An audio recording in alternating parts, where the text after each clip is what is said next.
So, I don't know, I wanted to make this video for fun. Lately, I've been watching a lot of people on social media talk about the use of AI and how to leverage Claude, how to leverage ChatGPT, and all these amazing prompts that they are sharing with us to make us smarter and make us allow us to use AI the way it needs to produce. But here's the thing, it isn't about the prompts at all. These people are making so much money guiding everyone on how to leverage AI and all these fancy prompts. Yeah, right. Good luck with that.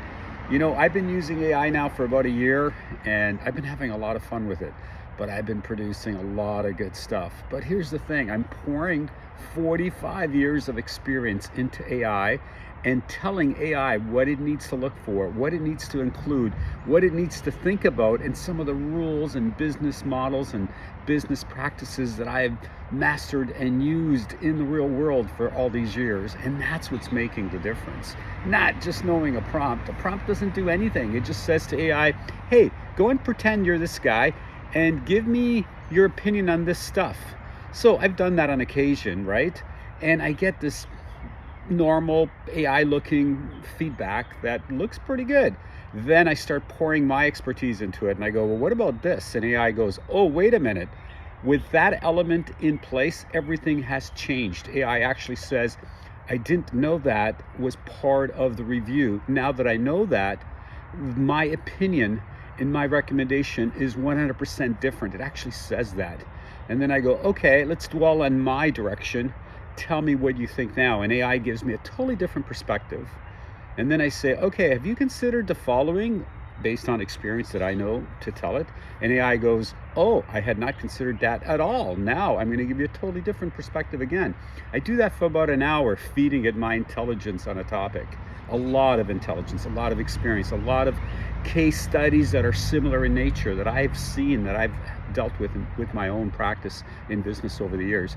And AI finally goes, now I understand this fully. Here's my opinion on what needs to be done based on all of the elements you've shared with me.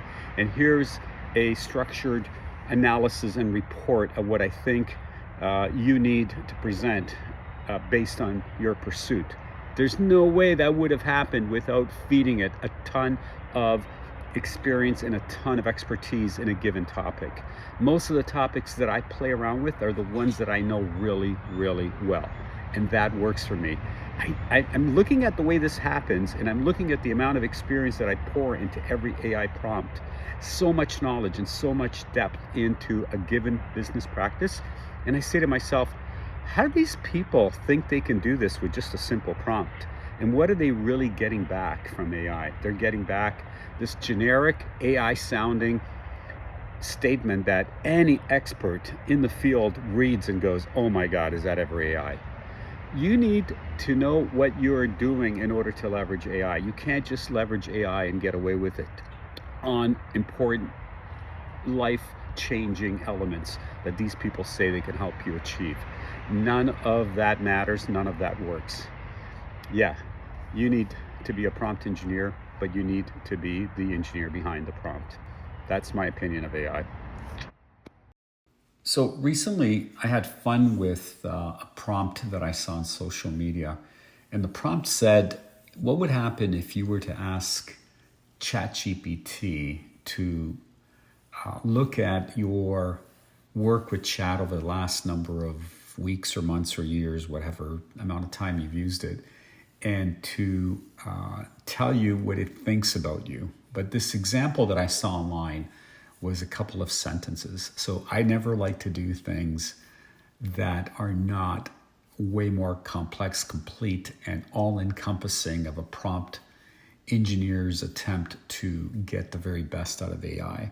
So the prompt that was a couple of sentences is an example on Facebook, which maybe you've seen this. My prompt of that version looked like this. Yeah, pretty extensive. And I was a little bit concerned because I didn't know what I was going to get back. But I'll tell you, I got back this crazy 20-page document of all these things that ChatGPT had learned about me, and it was pretty cool. It was a little bit actually humbling.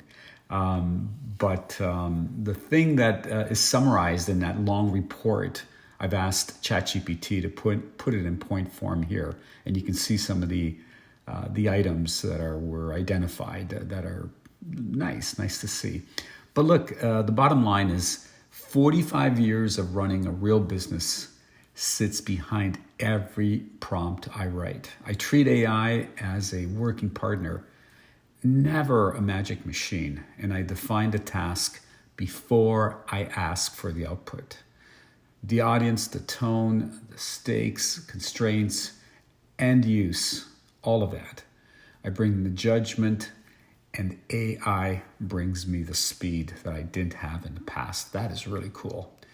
And I know what good looks like before I see the draft, so I can spot what's wrong fast. I correct with specifics, not vague feedback. That is what moves the quality up. And one thing that's really important that most people do not do is to pressure test every output before I trust it, especially when it's something new and not in my wheelhouse to the highest level. And I never accept first pass thinking, not from AI and usually not from myself. I try to bounce it off a few people, but certainly not from AI. I work across domains in a single session: strategy writing, technical, commercial, legal, framing, whatever needs to be said, each one in a single session, never mixing apples and oranges. It's not a good idea. And I try to synthesize while AI is assembling. These are different skills. So I stay close to details because details are very credible. It's where the presentation, the outcome is either won or lost. And to do that, you have to direct the work and not just passively receive it. It's just the way it is. And my standard doesn't move just because the tool is fast. I mean, you would think you should just accept what comes out and you should drop your standards. But no, you've got to actually elevate them. So I try to use AI to sharpen my thinking, not to replace it. But it's an amazing tool. I'm drunk with happiness and being on fire with it, to be honest with you, because it's like, when they say we only use 15% of our mind or some amount like that is mind-boggling to think that there's another 85% of our mind behind what we really use that we could leverage. AI becomes that part of your brain that you weren't able to access before, but you need the front portion to be able to direct that tool that is now part of what you can reach into. It's just amazing.